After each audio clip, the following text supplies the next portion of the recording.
And I think for me, the way that I think about it is if you're honest with yourself, when I get dressed in the morning, a lot of like, I mean, I'm married, so of course this isn't, what I would think, but I don't get dressed for the men out there. That's not like when I get dressed, I don't think, oh, I wonder who is going to be attracted to me today, or I'm going to, dress as attractively as I can, because I'm not looking for a mate. I have a mate. And so if anyone thinks I'm attractive, I hope it's him and no one else, as far as the male species is concerned, right? But I care deeply about what my female counterparts think. And I don't think that that's wrong. I think that that is the way that it is. And if we're honest with ourselves, we care a lot about what our friends and our coworkers and our female social circle, we care what they think. And it goes to this hierarchy. It goes to this, what you're saying, that we care what other people think, and not as a judgmental thing. Like, am I measuring up to all of those people? Not like that, but as support, as like my tribe. Like, I'm going to find the people that like what I like and think the way I think, and are going to challenge me even with the ways that I think, and grow my capacity to think bigger and to be bigger. And I was thinking this morning, getting ready for this live, about like when I reach out for encouragement, inspiration, like if I'm like, I need something to listen to that's just going to like fire me up and get me motivated. 9 out of 10 of those are women, for me personally. Now, I'm not saying that that's the way it is for everyone, but I would invite you to look at your social circle, and at who do you look up to for encouragement, inspiration, advice, maybe. And there's going to be both men and women in that group, but it would just be interesting. It would be an interesting experiment for you to look at the weight that each one of them holds for you. And I'm just going to be transparent and vulnerable that the women in my life, aside from my husband, carry the most weight for me, as far as like what I want to be when I grow up. Like the kind of mother I want to be, the kind of wife I want to be, the kind of sister I want to be, all of the things that I am striving to be and do as a woman. I'm looking at other women as my examples, not men. Now, I do have some men that I follow as far as like podcasts and influencers and, different things, because they do bring an aspect to the conversation that helps me be a better person in my own sphere. But I think that's what the point is in my own sphere. I'm not trying to be like, I'm not trying to take over my husband's role in any of it. Like, I'm a co-creator husband. And sometimes that looks like me bringing in money.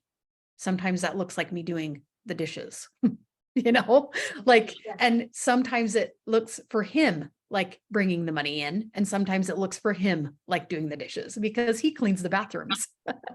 That is one of his things that he does. He cleans the bathrooms. That's what he came to me and said, I'm going to clean the bathrooms. And so I was like, great.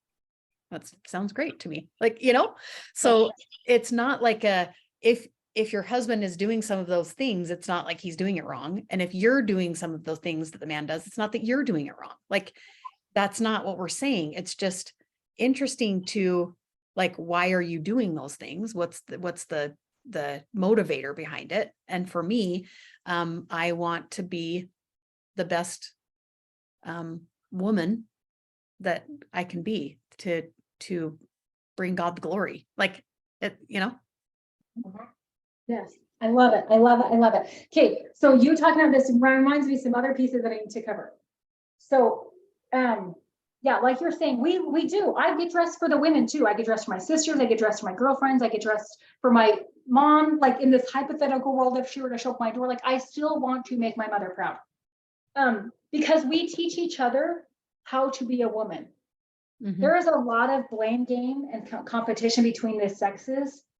And the competition is fruitless because we aren't, I'm going to say fair competition. I don't know if that's the right word.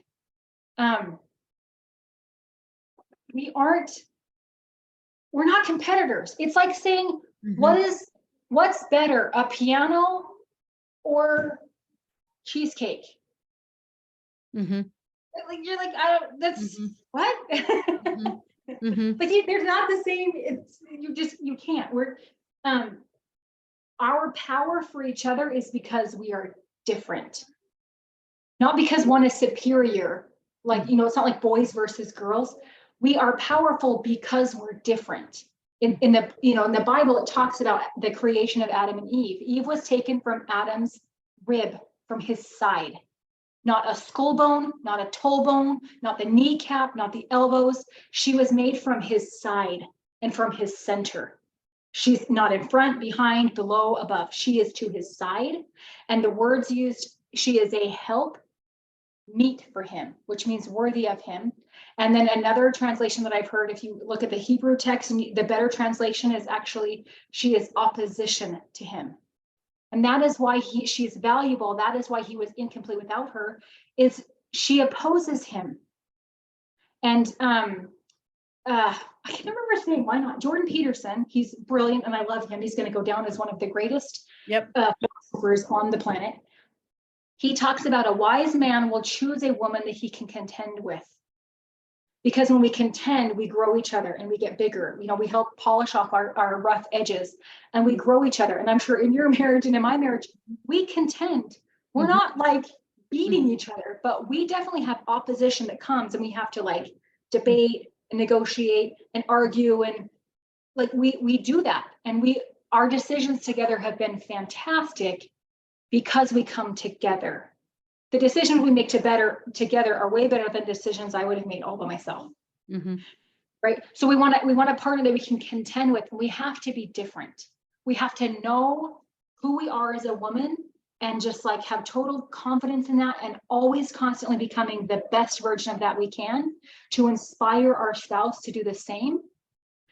This is one of my like tricks of helping couples get on the same page with money is you want to always aim to inspire your husband and not like arm wrestle him. We are emotionally gifted creatures. Our emotions are one of the female superpowers. We literally scientifically, we could prove women feel bigger than men.